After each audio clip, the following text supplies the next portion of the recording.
आप सभी को नमस्कार। बीए प्रथम वर्ष प्रश्न पत्र प्रथम वस्तु चित्रण है और वस्तु चित्रण कैसे किया जाता है और इसके लिए मुख्य रूप से किन बातों का ध्यान रखा जाना चाहिए, इस पर हम आज चर्चा करेंगे। वैसे चित्रकला पूर्ण रूप से प्रैक्टिकल सब्जेक्ट है और हम जितनी प्रैक्टिस करेंगे इतना ही हम सीख पाएंगे। वस्तु चित्रण में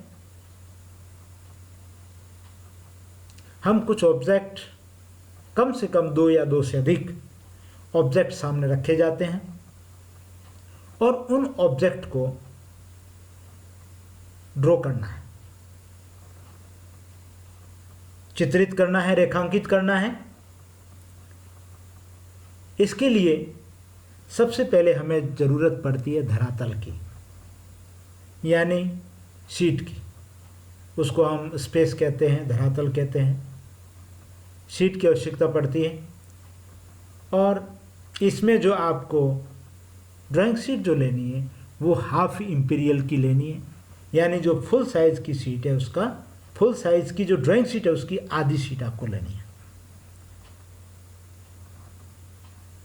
सामने रखे हुए ऑब्जेक्ट को आप बहुत अच्छे ढंग से देखें, ऑब्जर्व करें और फिर आप उसको ड्रॉ करें। ड्रॉ करने से पहले ऑब्जर्व अच्छे ढंग से करें। ऑब्जर्वेशन 2 तरीके का होता है, एक बाह्य ऑब्जर्वेशन और एक आंतरिक ऑब्जर्वेशन। बाह्य ऑब्जर्वेशन में हम वस्तु के बाहरी रूप को देखते हैं और आंतरिक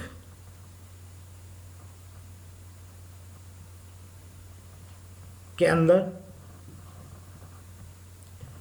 वस्तु के नेचर, उसके स्वभाव,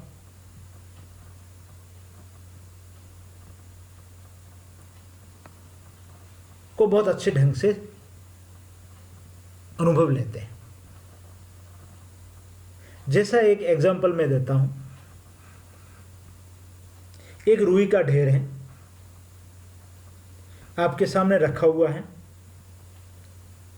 अगर आपने रुई के बारे में अच्छे ढंग से समझा है, रुई के बारे में आपको जानकारी है और जहाँ तक आपने उसको हाथ लगाकर भी अच्छे ढंग से देखा है, तो यहाँ पर रुई की आंतरिक और बाह्य दोनों ऑब्जर्वेशन आपने किया है। आंतरिक अनुभूति भी आपके पास है और बाह्य भी आपके पास है।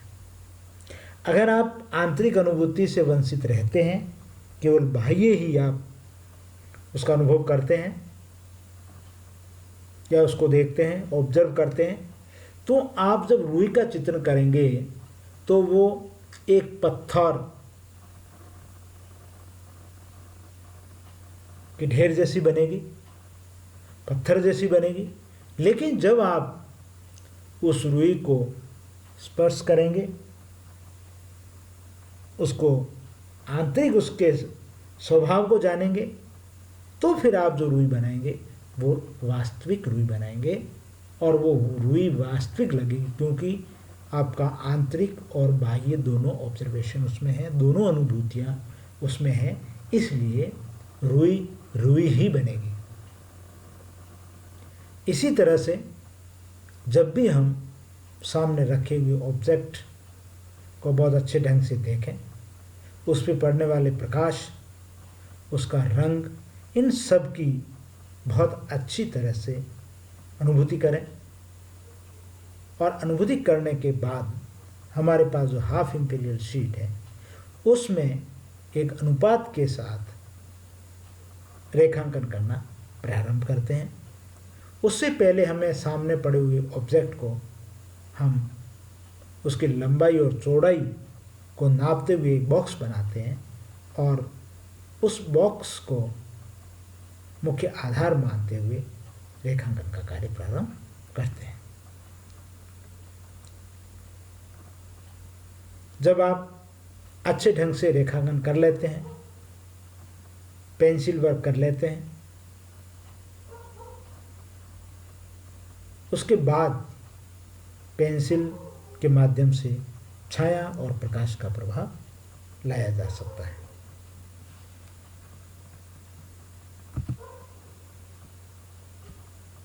जैसा पहले मैंने ये बताया था कि ये जैसे ड्रॉ कर रखा है और उसके बाद छाया और प्रकाश को बहुत अच्छे ढंग से दिखाया है।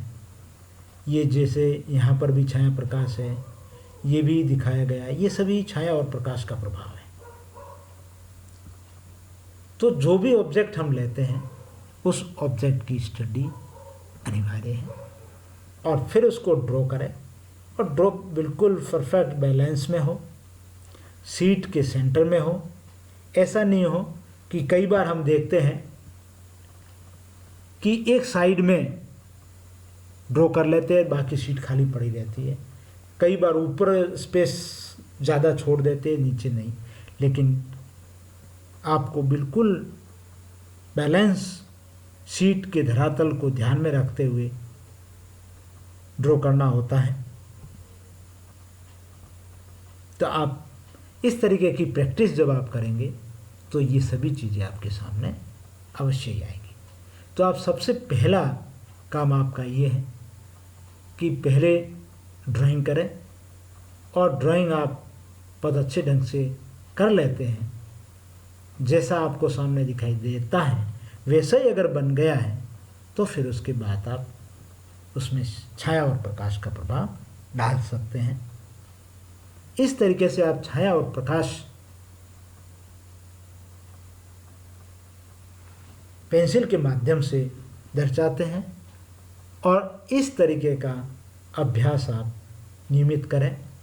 और जब आपको पेंसिल शेडिंग अच्छे ढंग से देनी आ जाती है, आप बहुत अच्छे ढंग से ड्रॉ कर लेते हैं, फिर उसके बाद में आप रंगों का उपयोग करें और फिर रंगों के माध्यम से आप प्रैक्टिस करें। आप बहुत अच्छे ढंग से स्टिल लाइफ ऑब्जेक्ट की स्टडी कर पाएंगे, रेखांकित कर पाएंगे, ड्रॉ कर पाएंगे। आप शुरू कर दीजिए अभी से ही। आपके घर पे जो भी ऑब्जेक्ट पड़े वो सामने रखें और रख के आप उसको ड्रॉ करें, बनाएं और बना के आप मुझे सेंड करें, हम उस पर डिस्कस करेंगे।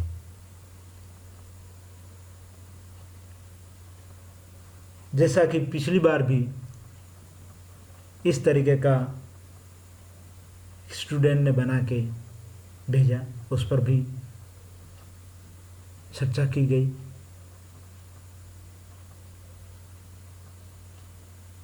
इस तरीके का आप नियमित रूप से रेखांकन करते रहिए। आज इतना ही। धन्यवाद।